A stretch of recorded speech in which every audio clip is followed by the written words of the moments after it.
Welcome, Bumper Day to you.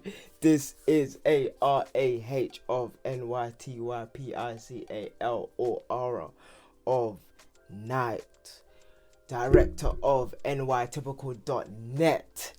You can either know me as Cristobal's bodyguard, the charismatic consigliere, McQueen's muse, or Debonair Dandy himself. Oi, got a nice trim for you, all of you. Ooh, this is going well. But yeah, fam, the big bomber club playboy himself.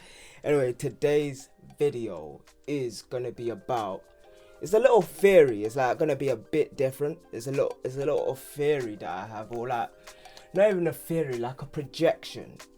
It's about Kanye West and him actually being, well, not even Kanye West, like just the whole Yeezy brand and Yeezy team.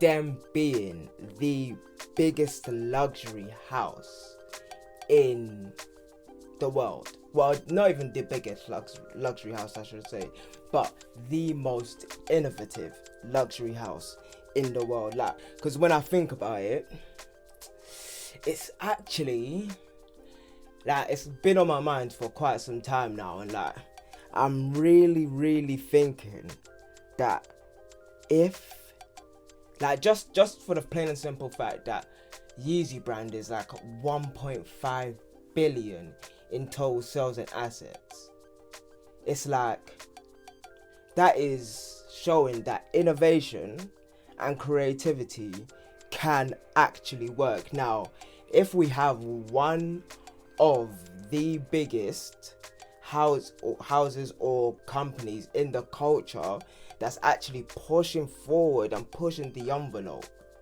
of streetwear, or not even streetwear, but just of either hip-hop or black culture, or like however you want to flip it, it would be so immense for that house to also be the one that's pushing forward luxury. Because if you actually think about it, this is something that I've been thinking about for a long time, for at least like the past 3 years now, and I finally get to talk about it. Literally, for the past decade, Kanye West has been putting out new shapes of trainers consistently and selling for the past 10 years.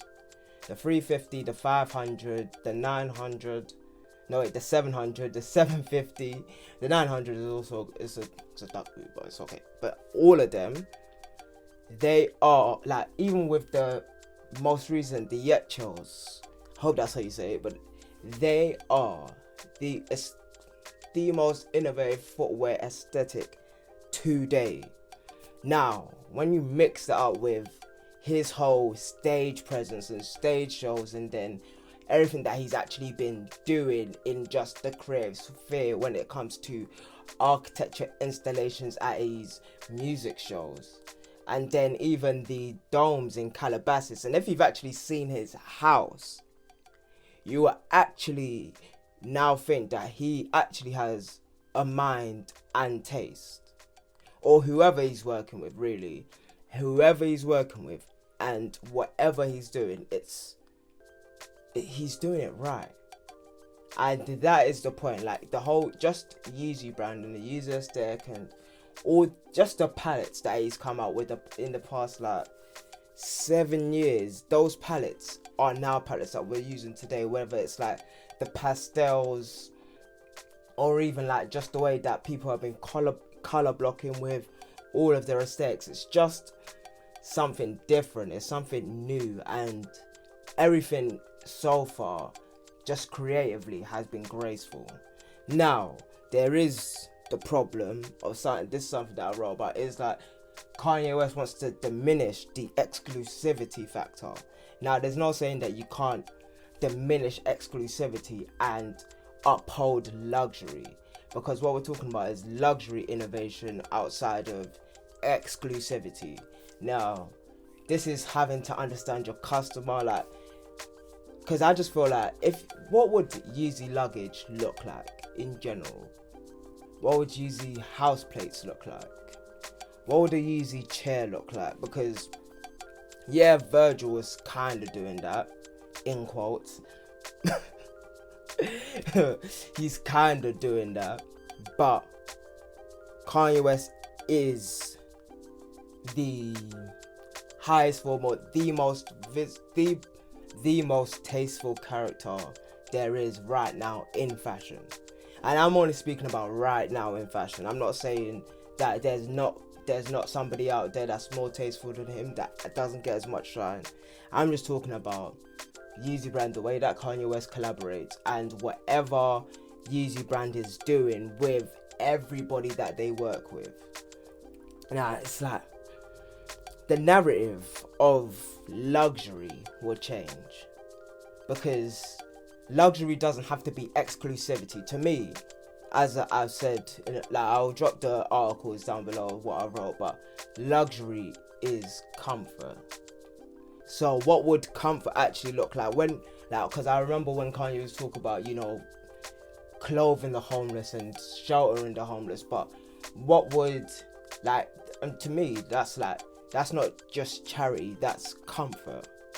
And when you're actually trying to make someone comfortable, what you're living in, what would that level of comfort be?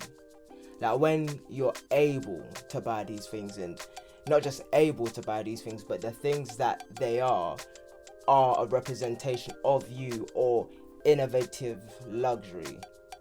It's like, me myself, obviously, like, that's what I decide to uphold as well. But just knowing that Kanye West is just a man of taste and just a man of culture, and Yeezy brand and everybody that Yeezy collaborates with has the resources, I would like to see that. Me, right now, I can't do everything that I want to do when it comes to luxury and comfort and creativity, and put my taste out there, and put my whole design language coming soon. But when we actually deep it, it's like everything that has been happening for the last 10 years when it comes to the Yeezy tour, the Life of Pablo tour, the My Beautiful Dark Twisted Vanity tour, with the Margiela mask, all of these things, the amalgamation, what would that come to when it comes to innovating luxury, when it comes to innovating comfort? And that, to me, is just it's just a concept, it's a theory that I just want to understand.